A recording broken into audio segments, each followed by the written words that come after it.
WGPR Detroit HD2.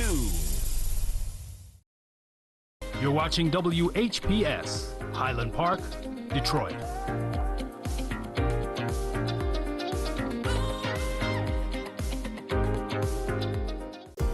The views and opinions expressed on the following show are not necessarily the views and opinions of WHPS, its affiliates, management, or sponsors.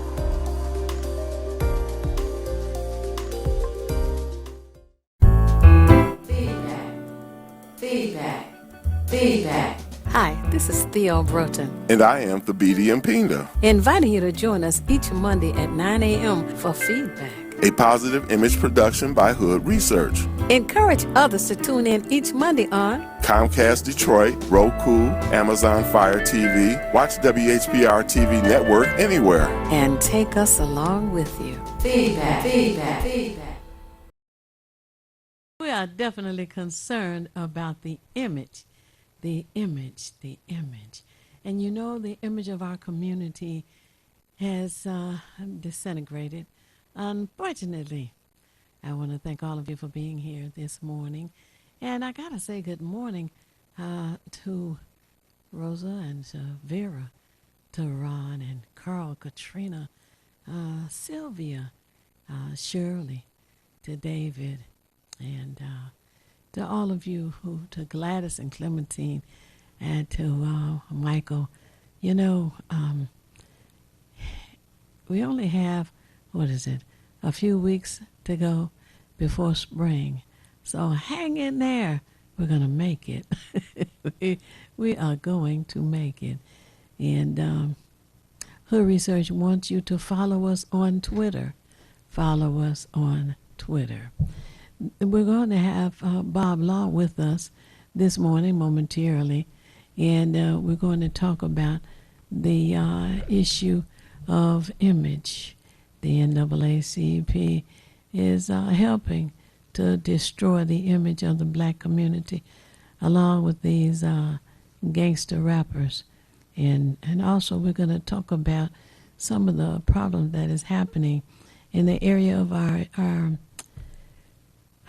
crime addressing. Crime is not being addressed, I think, in a manner in which could build the community, could correct the community. And Bob Law has been an advocate for decades. And also, I know when he comes on, I'll let you know he is the godfather of talk radio. Thabiti. Yes. Good morning.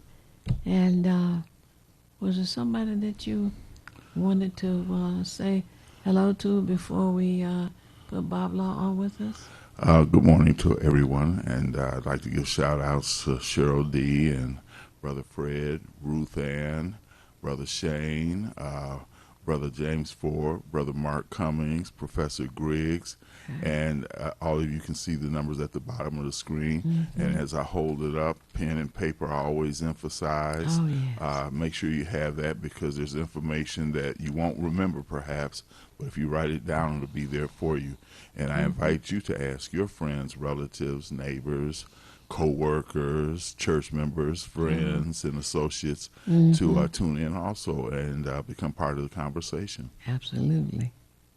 Well, we also always look forward to Bob Law coming on with us, because he has good information to share, recommendations, and the analysis of the issues. I always look forward to hearing from him. And you know, sometimes he will share a point of view that has not been expressed by anyone before. And I can see by our phone display that our caller, our guest is here, so let me bring him right in. All right. Happy Monday. Could this be the famous Bob Law, godfather of talk radio? That's right. Did you know that? It could be. You or by that familiar voice that kept us up so many nights when you were broadcasting here in Detroit for so many years. I am so appreciative that you had the time to join us this morning. And Well, thank you for. I'm glad to be. yes, and you know we have issues that definitely need to be addressed and analyzed by you, and people need to realize that there are other ways of thinking about issues that they may not have considered. Mm-hmm. There's an issue in the city of New York as it relates to crime, and you have a newly elected mayor who wants to go back to stop and frisk, and so many of us in so many cities around this country have worked diligently to stop that. Mm-hmm. How's the process going in the projects in New York? I'm having a little difficulty hearing you. Oh, I'm sorry. I was asking about the process that Eric Adams, I believe that's the new mayor in New York, who Right. wants to go back to stop and frisk, and so many of us have advocated for that to be eliminated. This is nationwide, and now he's saying that that is the right thing to do. Yeah. What's happening has lessons for everybody around the country. I'm getting feedback. I don't know Wow. if you're here. It's Otherwise. going in and out. Tim, is there anything we can do about that? That's our engineer. Go ahead. Put it on the end. You put it on engineer ought engineer. Well, Well, go ahead. I need to dial again to get in on a different. Oh, on a different. Okay, try 868-4336. Same area code. 868-4336. See if that's better. 4-3. 868-4336. The Okay, area I'll do code is 313. Same area I'll do it code. right. I'll Eight do it right. 868-4336.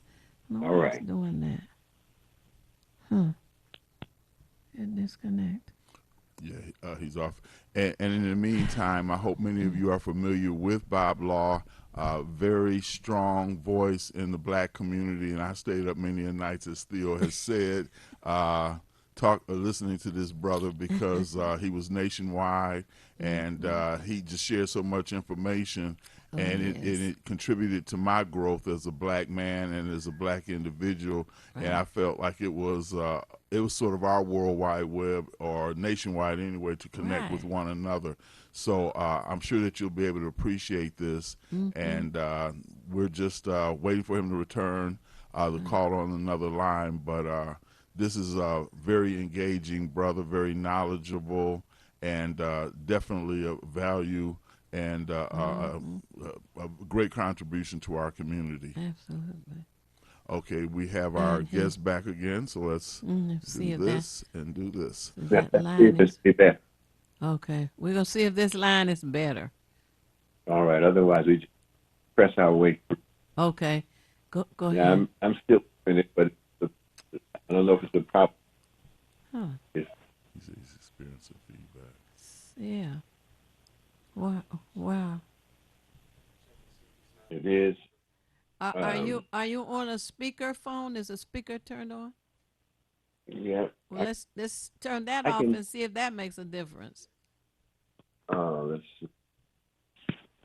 All right. Can you hear me now? Yes. Excellent. Oh, okay. That Yeah, seems but to I be still working. hear it. That seems to be Yeah, working fine. It does, because Yes. the echo is still there. Oh. But anyway, Mm-hmm. the only other thing we could do, we're gonna run out of time just trying to hook this up. Yeah. I could call from a different phone altogether. Let me see if I call.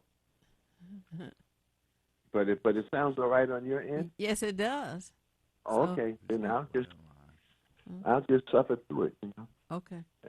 that's how we was trained in the '60s. Suffer peacefully. Mm-hmm.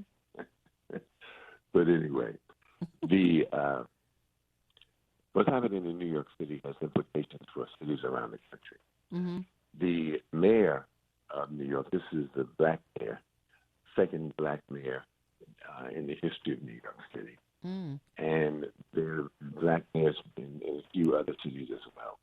And one of the things that happens when there is a black mayor is that the black community considers that a move forward. We consider that progress. Mm. But in a very real sense, we are well beyond the point now where you get credit just for being black.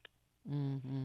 The black elected has to be has to work with political consciousness Mm-hmm. that understands how all of the decisions that they make in the city, in any given city, how it impacts on black people. Mm-hmm. And in New York City, the mayor was not elected with the popular vote. The mayor, they had a special process in New York called ranked choice voting, because people were being elected to office with less than 50% of the vote. Wow. The candidates are not turning out voters. They are not firing up the community to come out and even engage in voting. The voter turnout is low always. Mm-hmm. Then the candidates have been winning with getting like 43% of the vote, 38% of the vote. Most people don't even bother to vote at all. Wow. And that's what was happening in New York City as well, so that they came up with a thing called ranked choice voting, where you could vote 5 people for the same position. And when nobody got 51% of the vote, then they would go back and look at, well, who was your second choice? They gave you 5 choices. Mm. And then they combined the votes from the second choice with the vote from the first choice. Mm-hmm. And still there wasn't enough to push the candidates over, so they went and looked at who was your third choice. Wow. And how many people voted for the winner as their third choice? Mm. And then how many people voted for the winner as their second choice, added to the few people who voted for him the first time around. Mm-hmm. And so ranked choice voting was to compensate for the fact that the candidates are not attractive to the voters. Wow. And so this mayor was won through ranked choice voting, because none of the candidates, a lot of people entered the race, and none of the candidates were attractive to the voters. And then in the general election, he ran against a guy named Curtis Sliwa, who was just not to be taken serious at all. We remember Curtis Sliwa, yes. Yeah, mm-hmm. And so, but what has happened, though, and the issue that we need to understand is that we are clear that there is a breach in the black community. There's a breach between the police and the black community. Mm. That is indisputable. There's no debate. We won't even tolerate any debate or discussion as to whether or not there is a breach. There's a breach. The black community does not trust police. Mm-hmm. The police have exhibited murderous behavior toward black people. The numbers of unarmed black people who have been killed by the police mm-hmm. Testify to the fact that the police do not really believe that Black lives matter. Mm-hmm. And there's a breach between the black community and the police. And we're looking for a way to repair the breach. Now, but one of the things that we are also clear about is that you can't correct the problems within the police department by simply making adjustments in the police department, mm-hmm. because the issue is systemic. This problem is systemic. It is not just that the police will arrest you on unsubstantiated charges, mm-hmm. but when you with stop and frisk as one of the methods. But when you come to the judicial system, there are district attorneys and prosecutors, there are judges who will actually rule on you, even though the charges are unsubstantiated. And with stop and frisk, over an 8-year period, they stopped 4.4 million people, all of whom were black and Latino, mostly black. Wow. And then of the people who were stopped, about 88% of them, 88 to 89%, were innocent of any crime. They were innocent of any wrongdoing. I know a young brother who was stopped by the police, and this is supposed to put a dent in crime, just cracking down and stopping people on the street without probable cause. This brother was stopped, frisked, detained.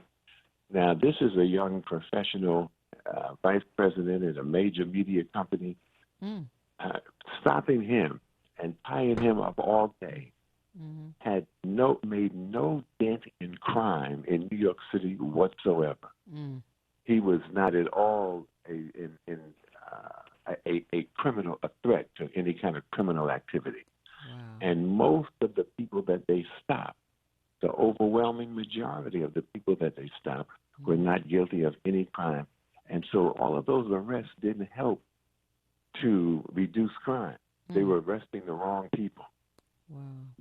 So, but one of the reasons they continue to do it is because it is supported throughout the judicial system.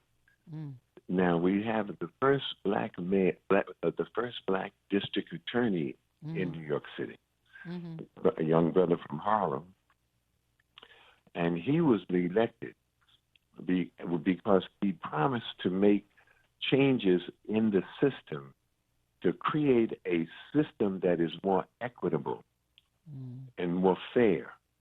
And so, and people, and he made it clear that he understood where there were discrepancies within the system.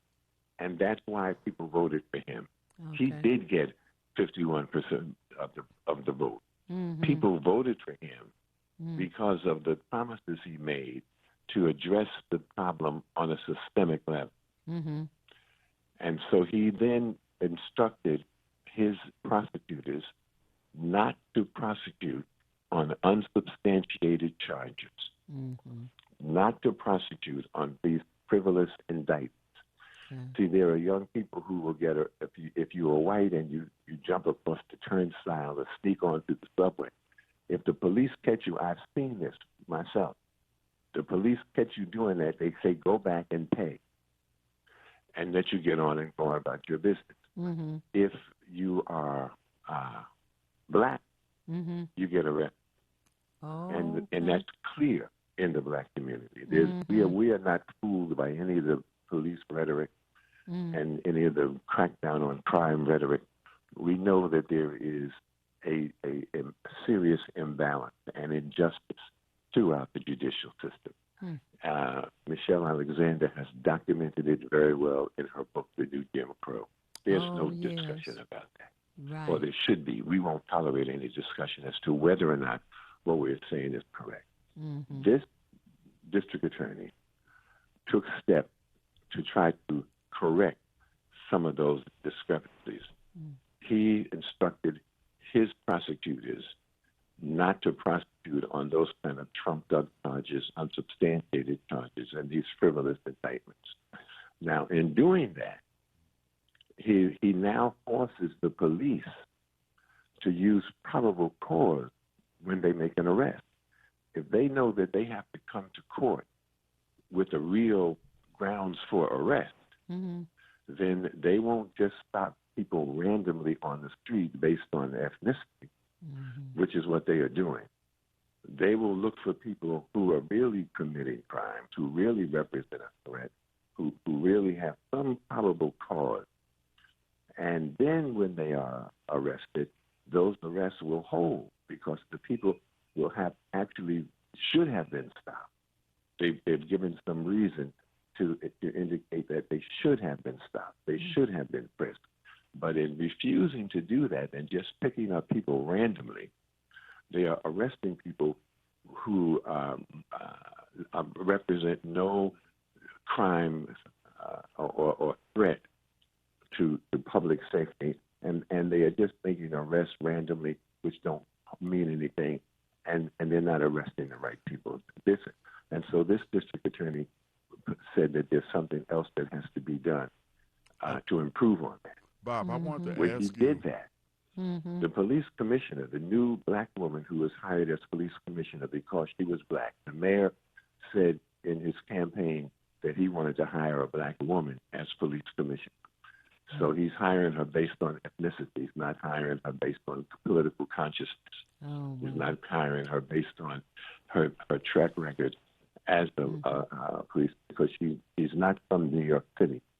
Oh. She's from the suburb outside of New York, out in Long Island. It is called Nassau and Suffolk County, where she was chief of detectives. And there's a whole different story about the police in Nassau County, and Nassau and Suffolk County, and their lack of being held accountable. However, when he instructed his prosecutors to engage in a practice that is going to force the police to be more responsible in their own behavior, the police commissioner reacted by sending a memo to all of the police saying that this guy is light on crime and that he is endangering the safety of the police. Now, Bob, we have to take a break at the bottom of the hour now. I think we're at the bottom of the hour. Yes, we're waiting for our engineer to return, but I want to introduce this question also, so once we go to break and return, you can ponder that. And the question, Mr. Allah, is whether these stops, stop and frisk, is there a quota system, to your knowledge, that propels them to make these arrests, or is it just strictly profiling? But we're at the bottom of the hour, so we'll return and I'll re-ask that question. And we want everyone to stay tuned as we take this bottom of the hour break. And we'll be back momentarily.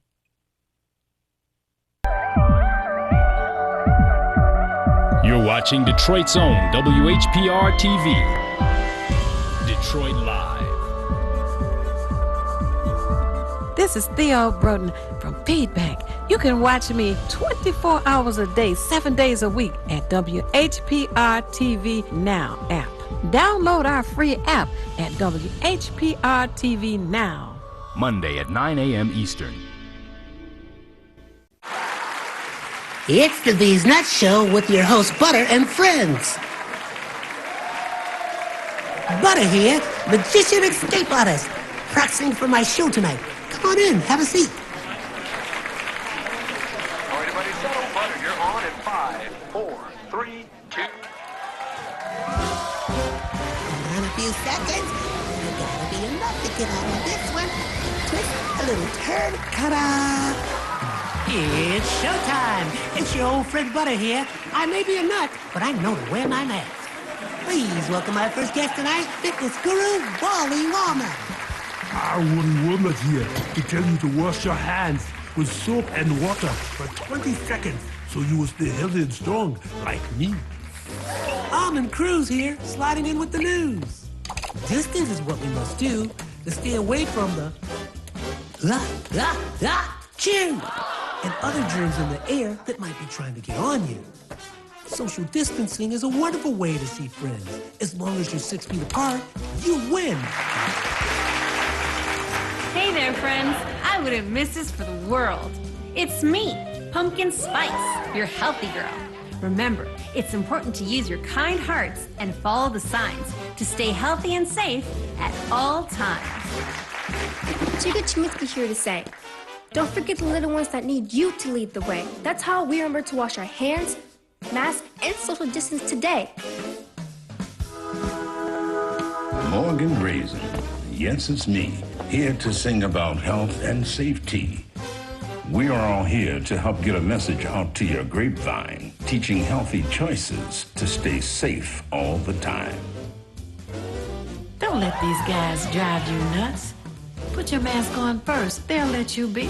And it keeps me safe from the chew that's trying to get on me. Butter me up. She's right, you know. Thank you, Hallie Cranberry, for joining the show. Let's all be nuts about our health. Social distancing, wash your hands frequently, use hand sanitizer, and wear a mask. Practice what we learned to stay away from the chew germs. We're all in this together. Coming soon, the many adventures of these nuts in a theater near you. I've always been a runner. but I've never run from anything, and neither has my city. Do you want to be a Detroit police officer? Sir, yes, sir. Ah! Amen. It's something special to protect the people closest to you, the ones you've known all your life, your neighbors, your friends. I was born in this city, and I'm not going anywhere. This is my home. That's why I wear the shield.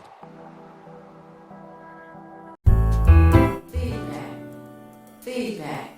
Feedback. Hi, this is Theo Broughton, And I am Thabiti Mpinga, inviting you to join us each Monday at 9 a.m. for Feedback. a positive image production by Hood Research. Encourage others to tune in each Monday on Comcast Detroit, Roku, Amazon Fire TV. Watch WHPR TV Network anywhere. and take us along with you. Feedback. Feedback. Feedback.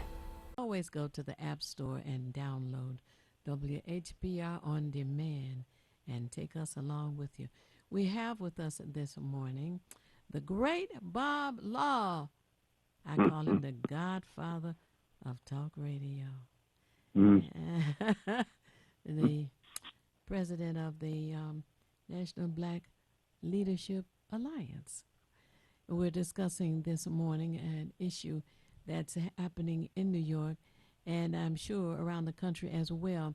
Bob, the BD asked a question, and I have a second question, which is, are you familiar with the bill that they're trying to pass in Missouri? But go ahead and re-ask your question, please. Yes. Well, we got to move quickly. The criteria, the only criteria for stop, as we understand. You got to take you off of speakerphone. Off of speakerphone. Oh. Mm-hmm. All right. Is that better? Okay. All right. Go ahead. You know, the only criteria that we have seen has been that you be black. The Center for Constitutional Rights has raised that same point, looking at research into a study that confirms that seems that the only requirement for being stopped is that you be black. The people who have been stopped in those 4 million arrests, 4 million stops, have been exclusively black and Latino. Wow. Do you have an integrity unit in New York? An integrity unit? No. No. Oh, wow.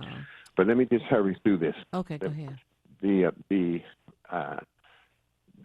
police commissioner and the mayor then distorted what the district attorney had done, and pretended that he was therefore light on crime. And you know, the right-wing police organizations, particularly here in New York, they love that. They jumped on that.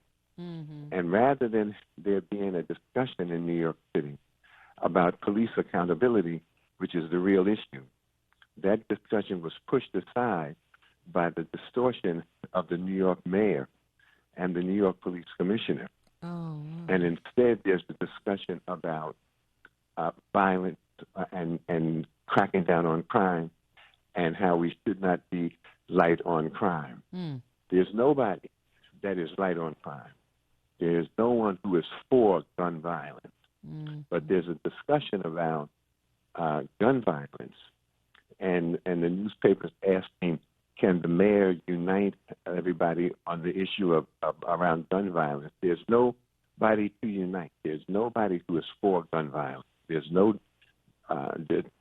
discrepancy between the police and the black community around the issue of gun violence. The issue is police accountability and helping to create a system that the black community can begin to trust again. And this district attorney was making it clear to the community that he is taking some steps that gives the community reason to trust the system. That he's trying to make those kind of changes in the system and make it a more fair and equitable judicial process. And that is one of the ways that you repair the breach. We don't really want to worry about changing how policemen feel.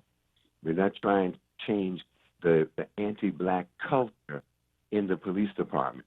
What we need is some instructions, some legislation, some rules that the police have to follow. So, and in following those rules, whether they respect us or not, following a different set of rules protects us as a community, and it also helps to establish a newer level of trust with the police. The black mayor and the black police commissioner have sabotaged that effort to repair the breach between the black community and the police department. And either they did it deliberately because they are the tools of the right wing, or they did it unwittingly because their political consciousness is too low. On any level, that kind of leadership is inadequate. Oh, yes. Right. And what we really need to address is that kind of leadership. When you look at the NAACP in Detroit, and you look at the issues that you are bringing to the NAACP, and not able to get a response, not only do you not get any changes, you all have not even been able to have a conversation with them. So when you raise these issues now about the quality of life in Detroit, people have to keep in mind when you go to the NAACP that you're not going to the real NAACP. See, when you say NAA, people think Thurgood Marshall. You know, people think of the really excellent pioneering work that the NAA has done on the level of legal rights. Yes. And the insight. You know, when you say the NAA, you think of the mission of an organization that was founded by W.E.B. Du Bois. But you have to keep in mind, that's not the current NAACP. Thurgood Marshall was with the NAA Legal Defense Fund. And it was the NAA Legal Defense Fund that has done all of the work that made this historic changes and improvement in the condition of black people. This and the Legal Defense Fund separated themselves from the NAACP as we know it many years ago. This current NAACP is an organization that does banquets and parties and gives out awards. This is not the organization of W.E.B. Du Bois. This is not the organization of Thurgood Marshall. So they're tearing down what's been built up. Right. This is not so. So when people go to the NAA, one of the reasons you don't get an adequate response is because it's not the NAACP that you think it is. I see. Now, I know there were some things that you were trying to do in Detroit with the NAA, and a small concern, small issue, the NAA Image Awards. And the NAA is since it has no political consciousness, it goes with whatever is trending. So they are giving away Image Awards to rap artists and hip-hop artists coming out of a genre that promotes killing black people. You know, those lyrics are talking about killing black people. You know, it's not symbolic. They're talking about going up in your house, machine gun, killing, and hope everybody's home. Gonna kill your grandma. They've got all of those kind of sentiments and values that are being expressed in that gangster rap lyric, and the NAA is giving awards to gangster rappers. And so, and they do that because that's what's trending. That's what the entertainment industry is promoting for black audiences only. And so, one of the things that occurs to me is that we've been dancing with these organizations for years. We've been trying to get the NAACP and other the civil rights organizations, the Urban League, and groups like that, the United Negro College Fund. And, you know, we've been dancing with these guys for years, and we're not making any progress in terms of their consciousness and the kind of work that they actually engage in. See, one of the things that confuses and tricks black people is this charity. giving to charity. So they would like to point out that there's an entertainer, there's an athlete that has given some money to some charitable cause. Mm-hmm. Now, the people, their financial advisors know better. They know that when you give money to charity, it's a significant tax write-off for the entertainer or the athlete. And the charitable organization, which needs the money to continue their work, is going to spend that money to continue their work. But those charitable organizations are not engaged in a process that is going to change the condition of the people who are receiving the charity. Mm-hmm. The charitable organizations need money to continue to give them charity, to give the people that they work with charity. Mm-hmm. So, and see, what charity does is that we know you have a need, but we are not going to address the condition that created your need. Oh, Instead, we are going to help leave your condition there and make it a little bit easier for you to live under those conditions. So if you are homeless, we will build a homeless shelter. Mm. And now you stay homeless now, but we will build a shelter that makes it a little bit easier for you to be homeless. Right. Whatever the issue is, and they talk about affordable housing, we are going to build some housing that poor people can afford. We're not going to change your poverty level, but we're going to make it a little bit easier for you to be poor, just so long as you stay poor. If you really want to change the condition of a people, you have to address the what it is that created the condition. See, and the financial advisors of these athletes and entertainers, because they don't really make decisions about their own money, but the people who advise them, and which is not a bad idea to get a financial advisor, but the people who advise them know better. Mm-hmm. The way that you want, if you want to help with the economic growth and development, so maybe instead of giving an entertainer giving a lump sum of money, a charitable donation, what if that entertainer says instead that there are some black promoters, I'm going to allow you to promote 3 of my concerts this year. And then you hire all of the people that are involved in marketing and doing the concert. See, that there was a black promoter some years ago who did very, very well and was able to even start his own record label because Stevie Wonder said, I'm going to give you 3 Stevie Wonder concerts this year. Rather than give you a charitable donation, I'm going to give you 3 Stevie Wonder concerts. Now you're in business. Uh-huh. And now you can hire other people to work for you, and now you get your percentage of the money from the concert.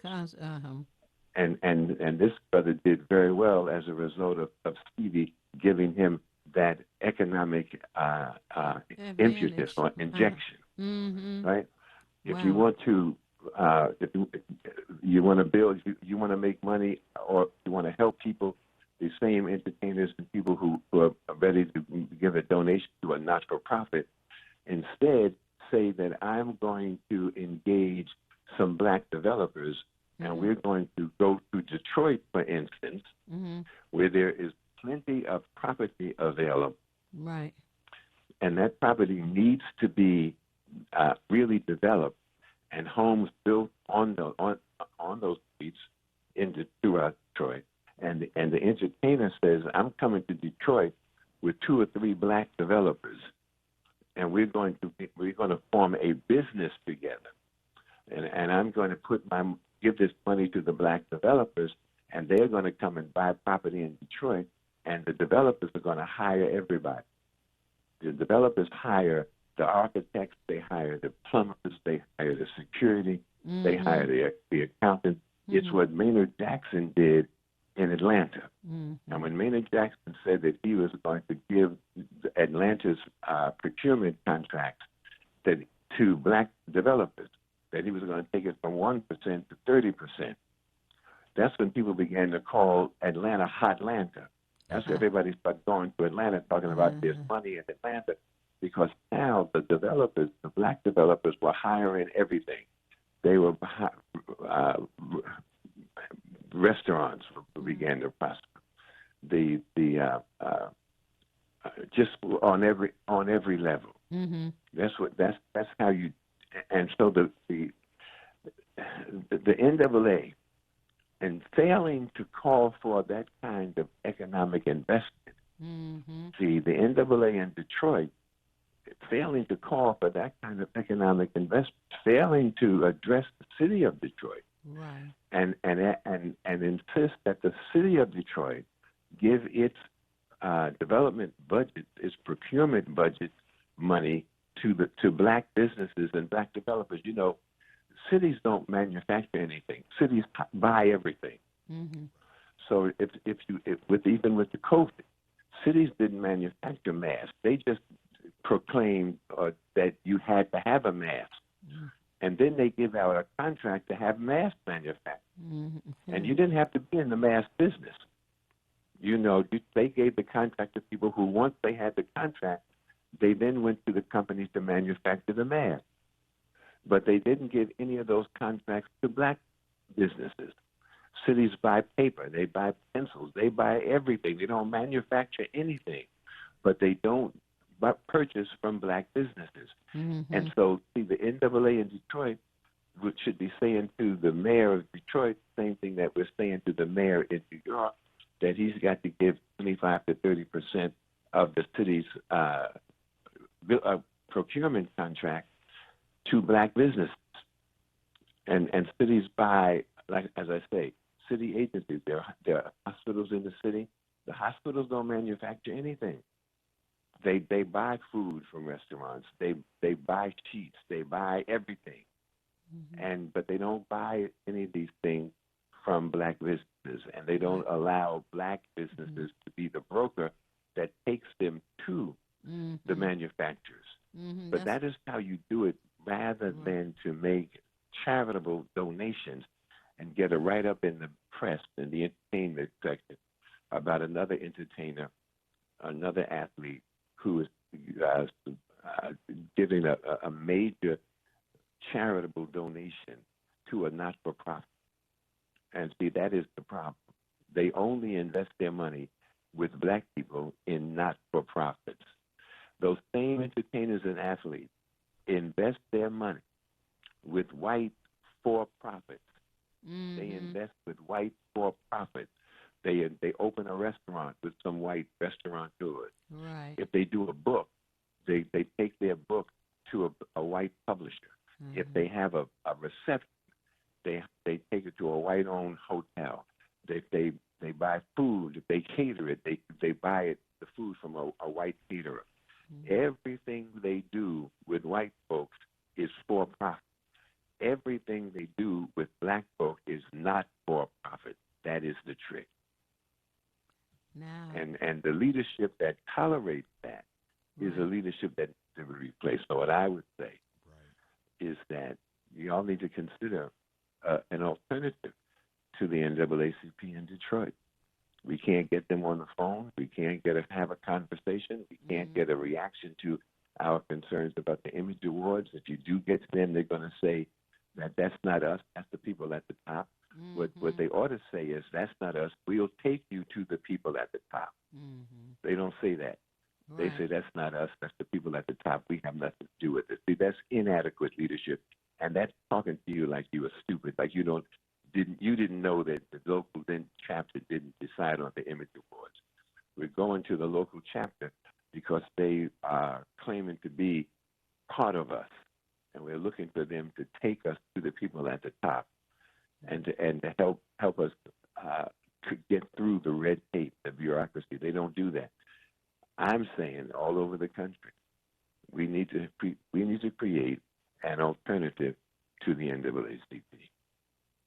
Yeah, they're the NAACP in name only, but not in purpose. And unfortunately, and I'm wondering about this, Bob, you know, I always look at whether it's a church or NAACP and other organizations, why the membership doesn't press them. Is there a lack of understanding of their power in terms of pushing the leadership in a direction that is advantageous to the people who are members and the community at large? Yeah, I think that the membership is unaware. Well, I don't know if that's correct. I think that these national organizations are trying to recruit people who will not put any pressure on them to do that kind of system challenging. You know, they get their money from corporations. They are funded by corporations and other kinds of institutions, and so they don't really try. They don't try to raise money among their own people. They don't want to be dependent on the money that comes from their own people, because their own people might make demands on them. And they've already decided that they want to cooperate with the agenda of the corporations and the foundations that control their policy. But I don't think that there's any real recruitment effort on the part of those national organizations to really recruit people coming up from the black community. You know, when you do these banquets and dinners and give out these little frivolous awards, that is attractive to a certain segment of the community. And I believe that is who that they really want to talk to. The people who are not so engaged or invested in challenging the contradictions in the society. So it is. I think the membership is comfortable with the lack of consciousness with these national organizations, but it is because those are the people that they are actually trying to appeal to. Well, I think that here in the city of Detroit, we are going to continue raising this issue, and people need to make sure that they practice the Kwanzaa principles and support our culture, support our community, and to look into establishing an alternative organization.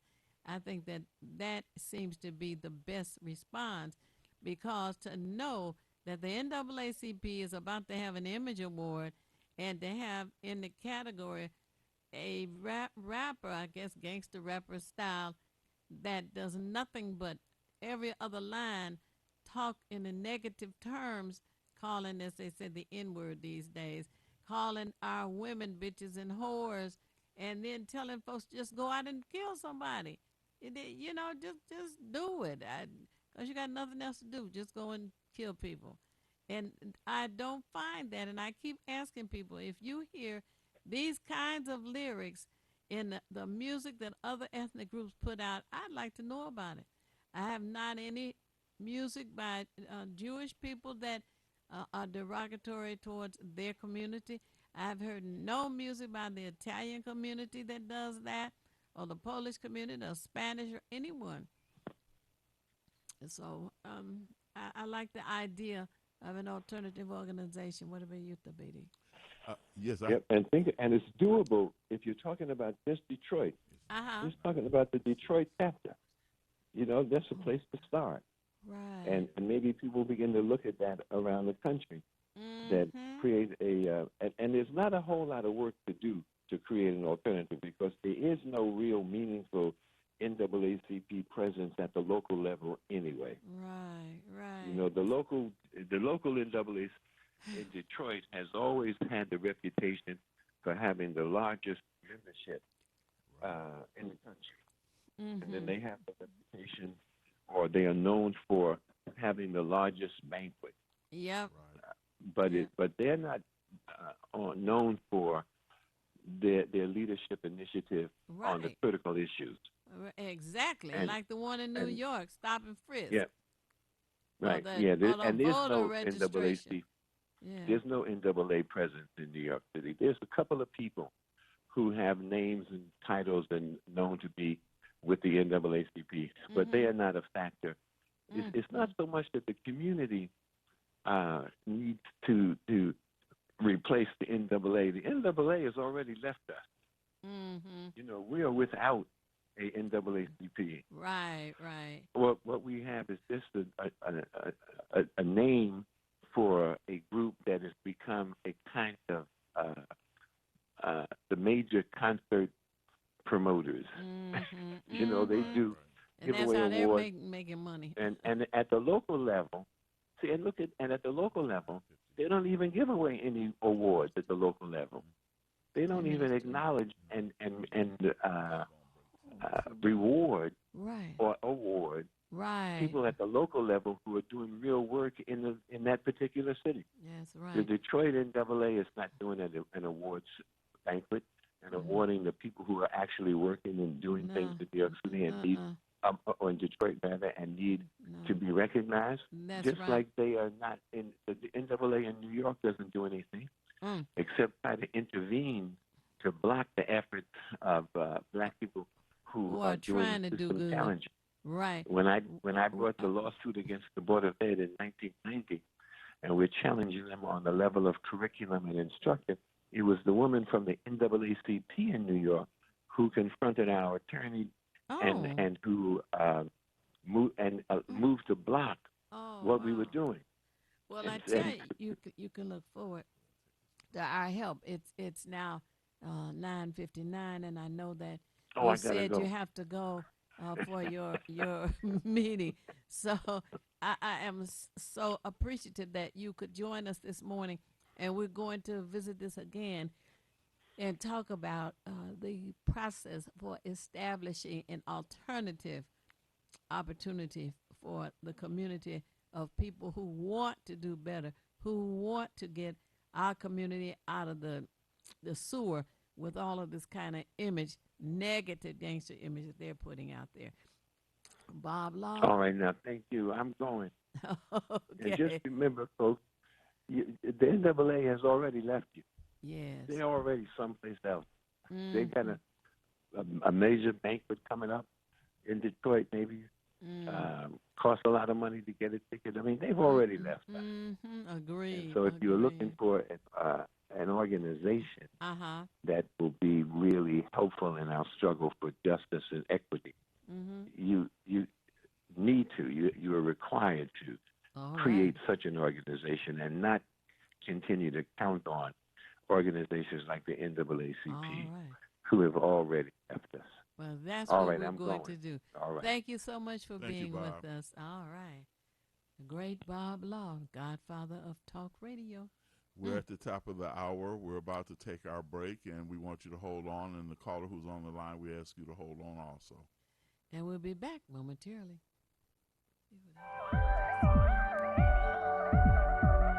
You're watching Detroit's own WHPR TV.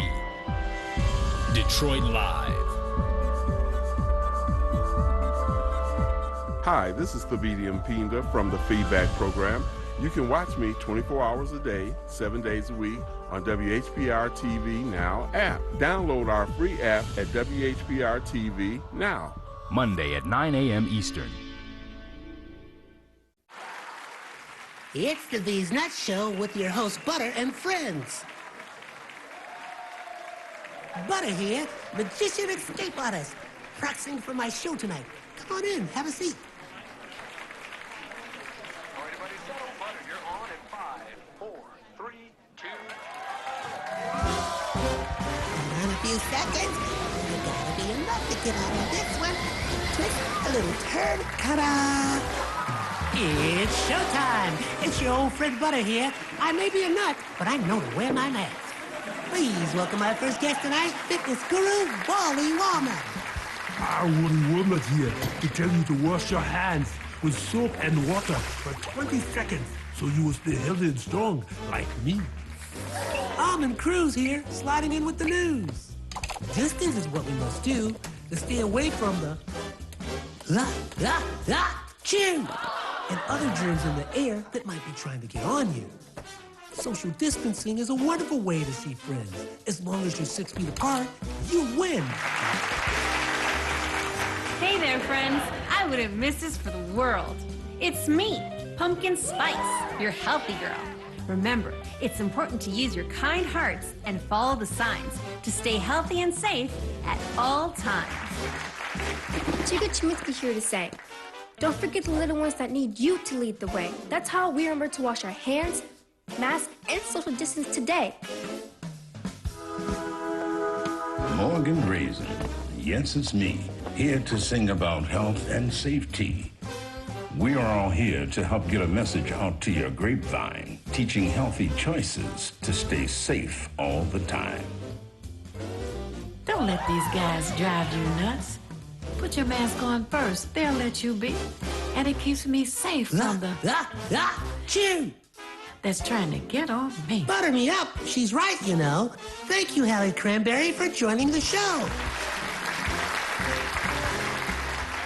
Let's all be nuts about our health. Social distancing, wash your hands frequently, use hand sanitizer, and wear a mask. Practice what we learned to stay away from the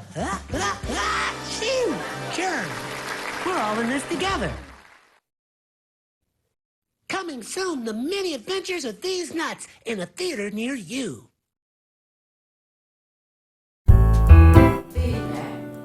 Feedback.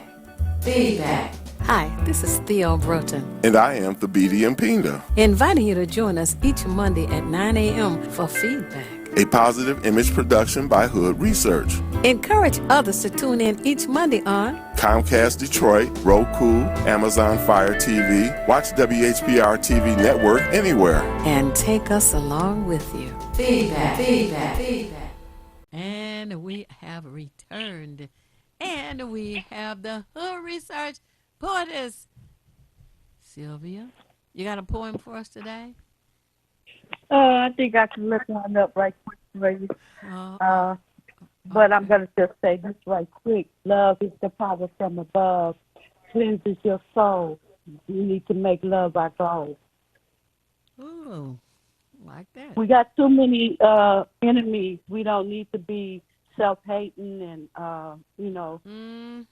hurting one another when we need to, get together, put things together. Now, I caught the ending of your show with Bob Law, and I think that's an excellent idea if we can start an LLC or a community awareness to wake up the moms and dads, the parents, and the grandparents, and some of the young folks that are very, very conscious of what's going on, to stop this madness of this gut bucket negative imaging that's headed towards our youth as young as, 5 years old, 4 years old, singing and dancing to the lyrics to their own demise, because all they're doing is fueling the music industry and the prison industry. And the parents and their friends think it's so cute. Ooh, look at little Right. man.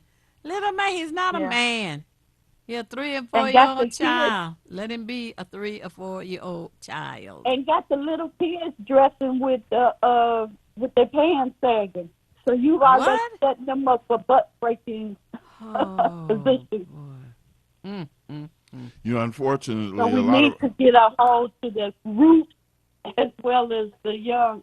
We got to get a hold to the root and the fruit and stop this madness. Right. it's unfortunate that a lot of the so-called adults, parents, and even other relatives, aunts and uncles, encourage that, and they want to be young themselves, so they encourage it. And like you say, Theo said, little man, he 3 or 4 years old, and they encourage that it's cute, and then he starts smiling. He thinks it's cute. He keeps doing it.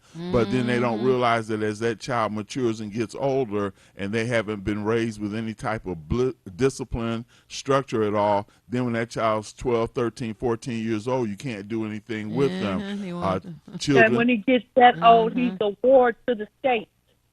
Exactly. Yeah. And I put a lot of the blame, unfortunately, because as Bob was saying, and it's unfortunate, but a lot of people are do whatever's trendy, whatever fashionable, whatever in vogue at the time.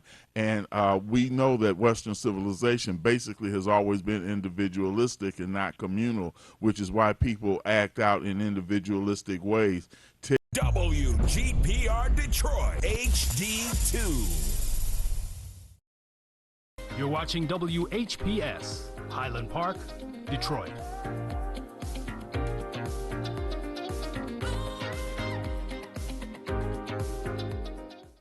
FM 88.1 WHPR, Highland Park. WVIE 107.3 FM Charlotte, Amalia, Virgin Islands. TikTok is just like off the chain when it comes to things because it gives everybody a chance to express themselves, but there's no content in what they do. They're just, it gives them a chance to feel like they're a star for a moment. I guess that 15 minutes of fame, that's what TikTok does. It allows them to do the most absurd things and encourage others to do it as if there's some value in the act. And I have a lot of problems with that. I don't even look at it, to tell the truth. Wow. But people do not realize that they're under curse and hypnosis. Hypnosis. They don't realize they're under hypnosis.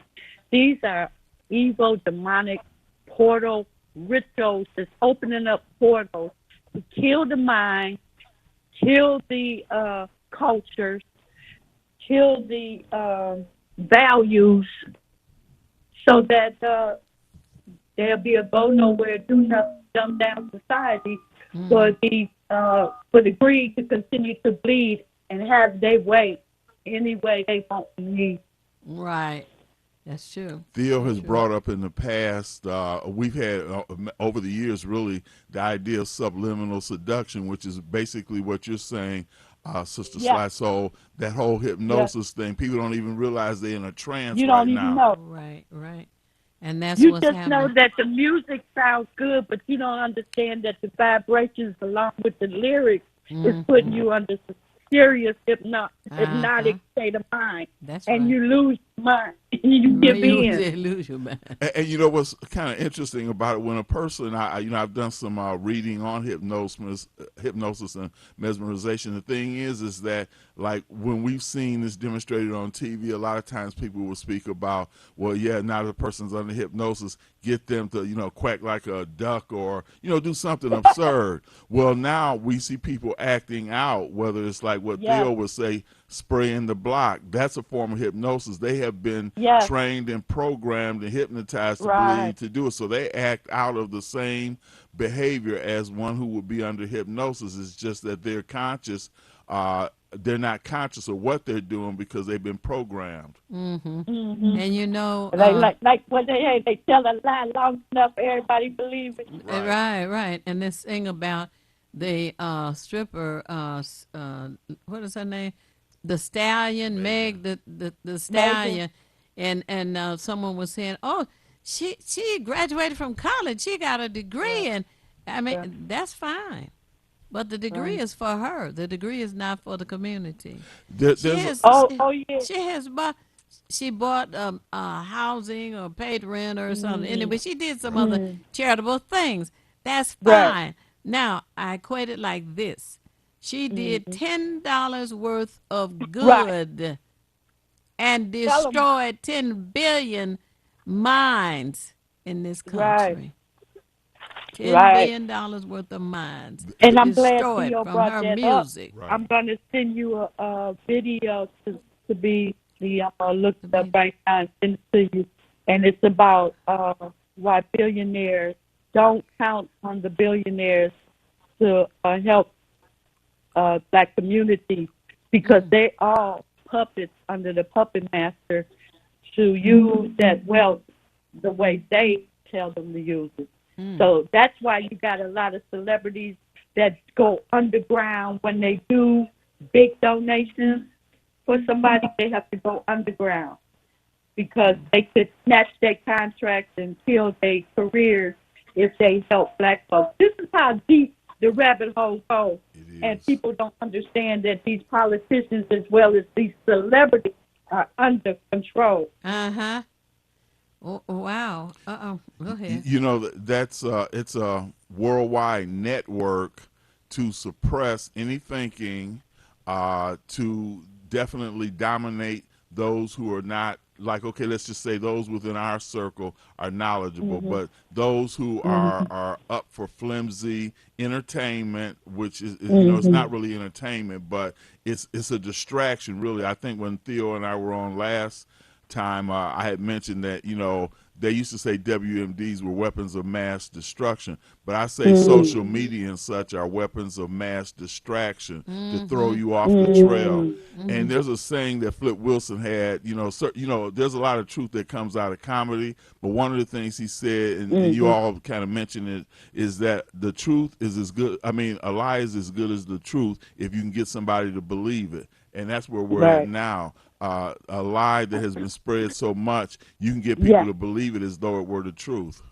Yeah, you tell a lie long enough, everybody get to believe in it, because that's what they do, and that's what advertisement to get you to come into trends and buying everything. They repeat it so much and so long, they done convince the mind, and that's why you definitely have to protect your mind your eyes, your body. You have to protect everything you see and consume, because it will consume you. But listen, you have heard it here. June is the month when the federal government has announced that Juneteenth is going to be celebrated as a federal holiday. Guess what? The corporations, I bet you, are right now in their factories manufacturing something for Juneteenth. Juneteenth T-shirt, right? Juneteenth grill. Come on out and use your Juneteenth grill. And they'll have all kinds of items for you to purchase. Why can't our own people do that? That's a good thing. That's a good thing that you're saying that, because we can get in the game, too, and start doing T-shirts and necklaces and bumper stickers and whatever it takes to get people to honor themselves, but support themselves while doing it. You know, one of the things I used to look at, now this, let's say, goes back maybe to the 60s when Kwanzaa was sort of coming into vogue then, or becoming its own. One of the things that happened is that corporate America, I mean, a lot of times I would go to the African World Festival and other things where you would have vendors primarily from New York, but they would come down, African vendors, and many of the goods, if not all of the goods they had, came from the motherland, whether it was Nigeria, Ghana. But then corporate America understood the value of this and sort of the revolution of our culture, and said, okay, well, then you had places like Hudson's or Crowley's or whatever selling you knockoff, basically, dashikis, kente cloth, and all that type of thing. So they got in the game as hustlers, and then they knocked the legitimate people who were bringing items, whether they were statues, etc., from the motherland. They just kind of knocked them out the mix because they had more corporate money and power and advertising to be able to do that. So we have to be aware. Theo already knows a lot of times one of the 7 principles that I'm always pushing is cooperative economics, making sure that our money circulates with each other. I don't see any other way out of it. If we don't spend money with each other, we can't hire each other. And if we can't hire each other, then we have to use alternative means for income, and that leads to the jail. Right. Economics. And Claude Anderson for 60 years been trying to tell y'all. Group economics. He tried to come in here and help us, and everybody that tried to help us, they got their gatekeepers and paid them with some chicken and sausages to overthrow your economic power. Well, there's that segment of the black community who don't want the word African being attached to them. They don't want to be called African American. I ain't no African, and there's nothing wrong with that, especially since everybody came from there. You know, there was an image that someone sent on Facebook recently, and I believe it was, I want to say it was in Nigeria, but I believe it may have been Uganda as well. But what it did is this showed a metropolitan area with skyscrapers, etc. However, that's what we saw on Facebook. But when you see these commercials where they say help the poor people of Chad or Mali or whatever, they don't show the bustling economies that these African nations have. They always want to show about 30 children in line with some sort of bowl, getting some mush put in there or whatever, or see them in tatters because looks like mud pies. Right. Yeah, they want to make it still unappealing to us while they're peeling away money left and right from those countries. And then I have to say this, unfortunately, we have, just like here in NAACP and such, we have corrupt leaders in these African nations who are hustlers also, who are hoarding millions of dollars, tens of millions of dollars, but they're not doing anything for the people on the level. But that happens here in our community as well. We don't have the money trickling down, so to speak, from the monies that are coming in from these corporate entities. But we have to be mindful of that. Now, I'll say this. I try all the time. I pick my granddaughter up every day. I make it a point to point out little things that her 13-year-old mind is not ready for, but just to show her how to see through the veil and not be blinded by the veil. And I think, like, I know that you have a grandchild as well, Sly. So, and I think that, as much as we can input in their minds to make them stronger, or at least be able to see both sides of it, because right now we only seem to see one side, and it's the dark side. Yeah, that's why we got to keep our children and our future in the light, because the darkness has been so long in control. We have to, like you said, deprogram a lot. And with our youth, that our young ones is coming behind us, we got to keep them in the light. So when they see those dark forces, they already know how to use and navigate through. Right. You're right. And it's important that we talk to others. And I've been bringing up the word civics a lot lately. And we need to be on guard and checking to make sure that the curriculums in our schools are including civics. Government is important to know the levels and operations of government. But civics is where you learn about the laws, the ordinances, the codes, the policies, and every other thing that have been established for any municipality. And in this case, we're talking about Detroit. And you don't just park your car on the front lawn, or just crazy things that are being done. And it takes away from the look of the property, the look of the block, the look of the curb appeal. Curb appeal is important, So it is something that people need to take to heart, need to learn about. And we at Hood Research tried to we share need to learn about information. everything they hide. Now that's a real good point. Yeah, and the Well, people they need to know definitely their doing their job. they need to know their rights too. And there's something that I mentioned last night on this show, and that is, if two people get into a confrontation, conflict, etc., and the one person actually started the problem and he gets hurt in some way, if he goes to the police station, or when he goes and says that the other person was the aggressor, the police take his word for it and they arrest the other person. And the first one who makes the police report is go ahead. It's unfortunate that that's the case. And I remember when my son was in high school, they went on a field trip. I think it lasted 2 or 3 days, but they went to some place outside of New York City. But it was all about conflict resolution, and we don't have enough of that within our communities to say, there's another way to resolve this without, taking it to the extreme. Unfortunately, and it hurts me that it's the case that it seems too many in our community have short fuses. That's why they end up snapping. It's just like the pressure build up, And before they Yes. found a way to diffuse that pressure, they just Right. reacted emotionally. And it's too late after you've committed act, whether you said something wrong or did Right. something. It's too late after it's out. And we've got to learn how to practice a deeper patience. And that comes from self-hate, too. Obviously, there's a self-hate because you wouldn't do that if somebody else from another community had went off on you in the same way. You wouldn't think quickly, well, I'm just going to grab my pistol and I'm going to take care of this. That's But right. with us, we'll grab it in a quick minute thinking that, yeah, okay, but that's self-hate, and we've got to get beyond that. Yeah, because the programming, that programming runs deep. That's yes. why state sanctioned policy is to keep us divided and retained, criminalized, demonized, murdered, depopulated. All of that is in that policy called go over it when you can. But when you look at the King Alfred plan, all of these things that we're doing to ourselves and they're doing to us, it's in policy and plans for us to self-destruct while they depopulating us and dividing us at the same time. It's self-inflicted, and it's a little late after it's been done.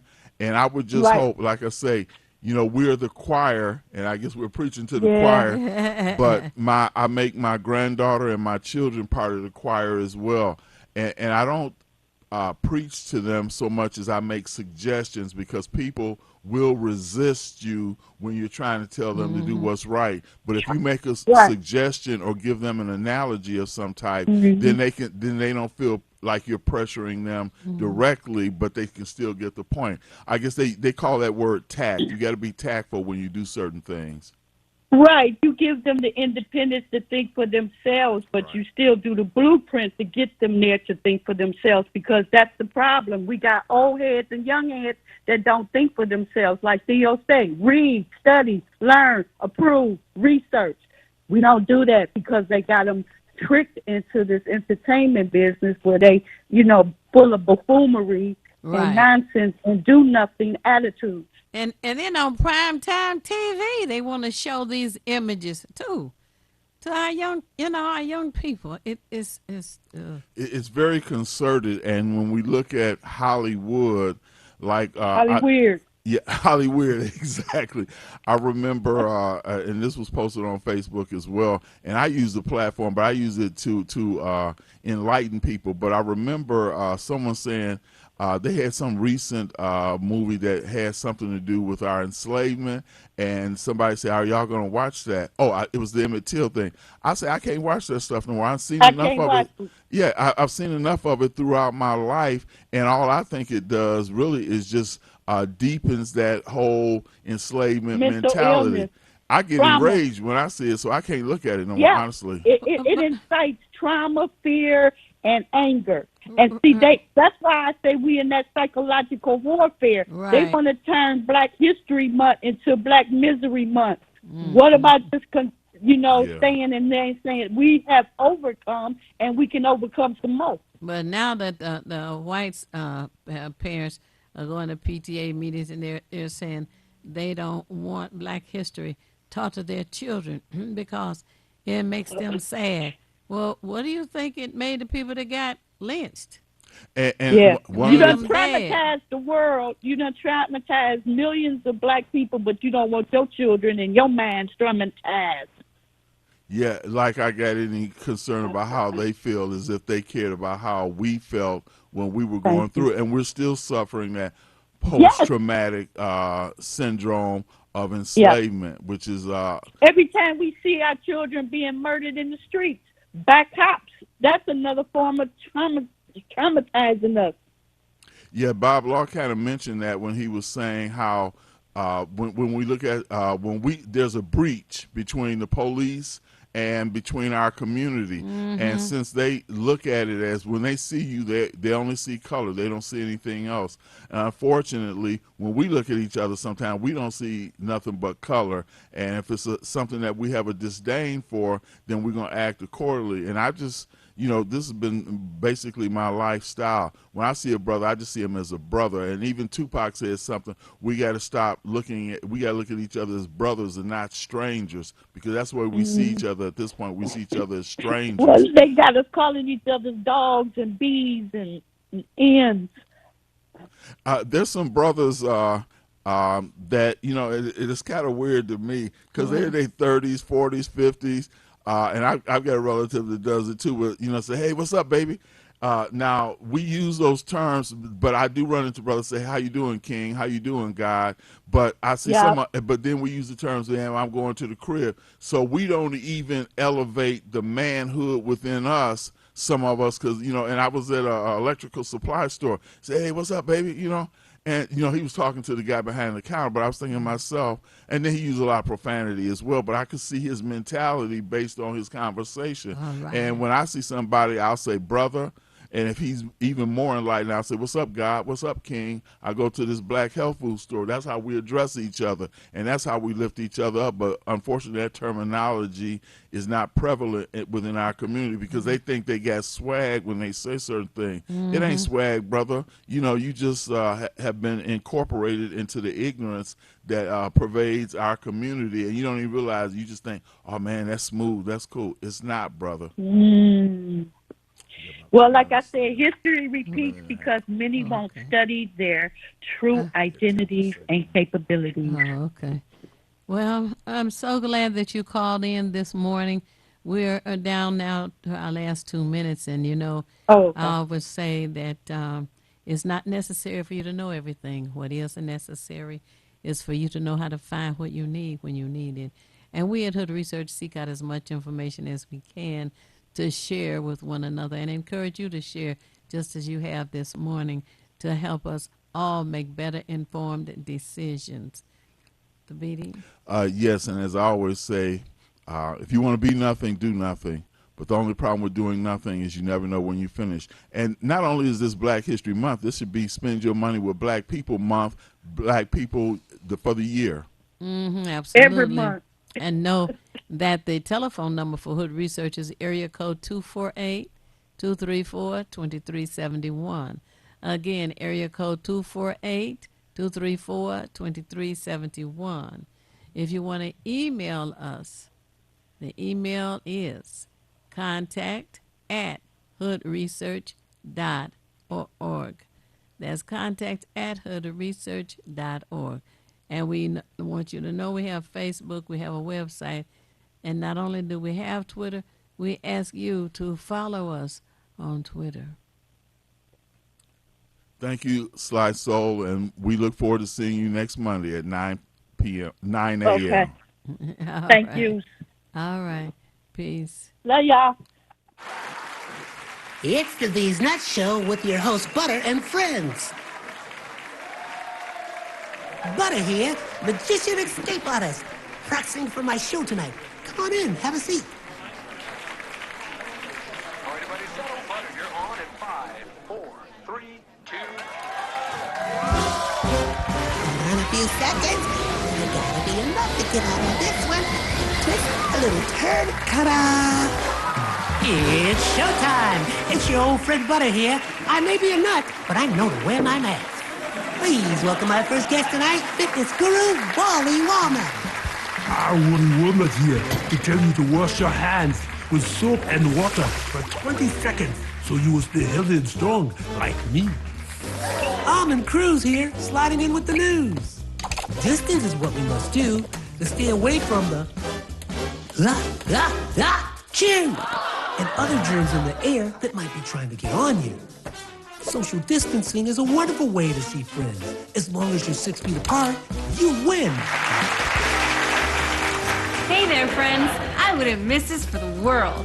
It's me, Pumpkin Spice, your healthy girl. Remember, it's important to use your kind hearts and follow the signs to stay healthy and safe at all times. Chica Chiminsky here to say, don't forget the little ones that need you to lead the way. That's how we remember to wash our hands, mask, and social distance today. Morgan Raisin. Yes, it's me, here to sing about health and safety. We are all here to help get a message out to your grapevine, teaching healthy choices to stay safe all the time. Don't let these guys drive you nuts. Put your mask on first. They'll let you be. And it keeps me safe from the... Jim! That's trying to get on me. Butter me up. She's right, you know. Thank you, Hallie Cranberry, for joining the show. Let's all be nuts about our health. Social distancing, wash your hands frequently, use hand sanitizer, and wear a mask. Practice what we learned to stay away from the germs. We're all in this together. Coming soon, the many adventures of these nuts in a theater near you.